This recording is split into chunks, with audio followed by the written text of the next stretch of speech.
Welcome back, everyone, to the GoatCast podcast. I am CW, and today we will revisit a video series that I started quite a few weeks ago. In that, and I'll reiterate, in my opinion, Michael Jordan is the GOAT, the greatest of all time, the S tier. God in gym shorts. Yeah, that guy. I'll discuss moments I witnessed live that made me say, yeah, he's the GOAT. In my first installment, which you can watch here, click up there in that right-hand corner. I chose three pretty important events in Jordan's career that catapulted him into the top tier of the NBA. Today, I will revisit three more of his career moments, but before I get into that, please like and subscribe to the channel. It really just helps me out and keeps the channel moving.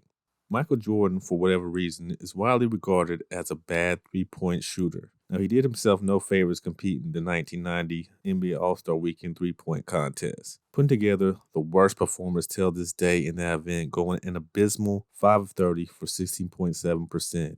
However, Mike wasn't a terrible three-point shooter by most means. Today's NBA average for the three ball is around 35 to 36%. Jordan averaged 32.7% in his NBA career, which is only slightly south of the average and actually pretty much the same as Kobe Bryant's three-point percentage. So while it shouldn't have been such a huge moment, Jordan's three-point onslaught against the Portland Trailblazers in 1992 on his way to ring number 2 became a classic moment, meme, and even a gesture for some when they achieved something that most believe isn't one of your strengths. Known commonly as the shrug, against the Trailblazers in Game 1 of the NBA Finals, Jordan went off, going 6 for 10 from the three, and then famously turning to one of the cameras and shrugging as if he knew that wasn't meant to happen. Just the point that he finished the game with 39 points and averaged 35 for the series, not even getting close to that three-point outburst later in the series, just showed how, on any given night, Jordan could torch you from anywhere on the court. This was easily one of the moments that I watched live. And if you watched during that time, you remember NBC replayed that moment over and over and over again, much like the famous layup against the Lakers a year prior. Absolutely a GOAT moment.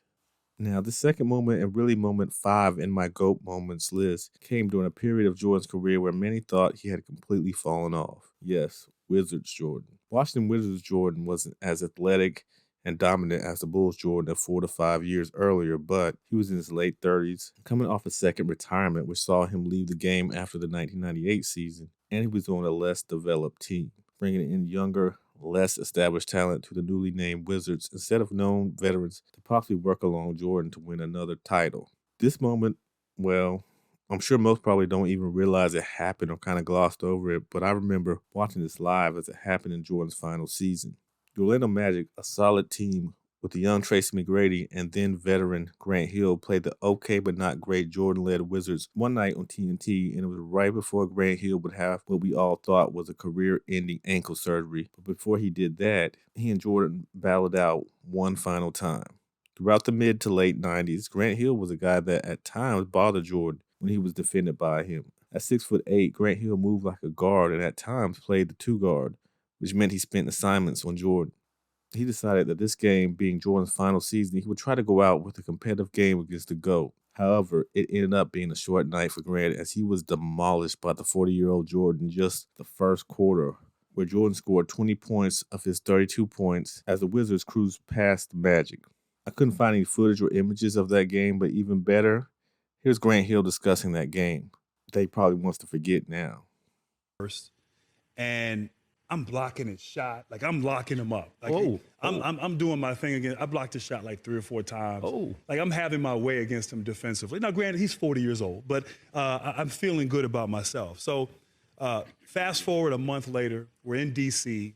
My ankle, we go to a doctor in Baltimore, and basically he tells me I'm done. Like my ankle's, once again, it's not healed, it's broken. I have to have surgery. But I wanted to play against Jordan one last time. And so we're playing the Wizards. It's a TNT game. Wait, Thursday don't you night. want to go out where you dominate him and you're blocking his shots? I'm just thinking, my ego. Like I'm thinking, I had him the last game. I don't need this left ankle. Just give me some. I only need Motrin. one ankle. Give me a bunch of Motrin. I'm gonna Okay. go out here.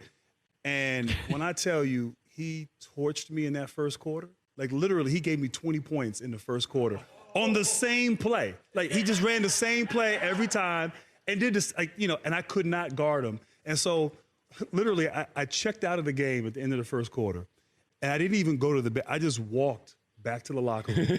Like, I was done. Like, literally had surgery like a couple days later.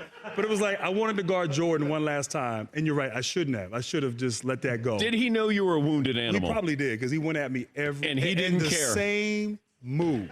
Like, he didn't do anything different. It was the same move, and I had nothing for him. Jordan probably had your x-rays in the locker room. He probably did. He probably knew exactly. I'm surprised he didn't send somebody for me to come back out. The next moment that I knew, yeah, he was GOAT, came in the 1991 NBA playoffs Eastern Conference Finals. If you grew up watching Michael Jordan and the Chicago Bulls through the late 80s and very early 90s, you know that the closer and closer Mike got to the NBA Finals, he always had the big roadblock in the way that was Isaiah Thomas and the Pistons.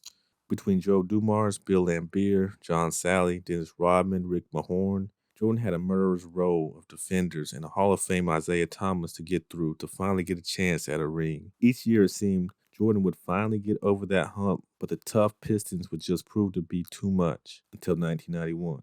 This was the year the Bulls finally ascended, and for most of the decade, they never looked back. I refer to this series, and especially Game 4, which saw Jordan's Bulls sweep the Isaiah Pistons as the walk-off. As famously, with 7.9 seconds left on the clock and the Bulls on their way to NBA Finals #1 under Jordan, Thomas and the Pistons walked off the court, preferring to live up to their bad boy moniker and be bad sportsmen, not shaking and congratulating that Bulls team. Jordan averaged 29.8 points for that series and finished them off with 29 points in Game 4 off of nearly 65% shooting from the field. Definitely another notch on the GOAT's belt. So here was 3 more GOAT moments that I watched in real time and reaffirmed what most of us know: MJ is the greatest.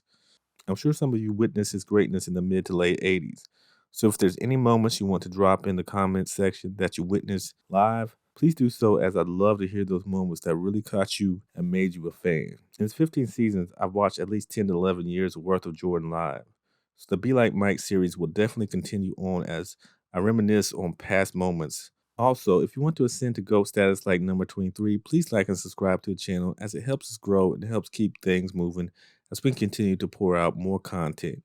Hope you all enjoyed and hope to connect with you all very soon, as I'll be dropping more next week. Thank you all.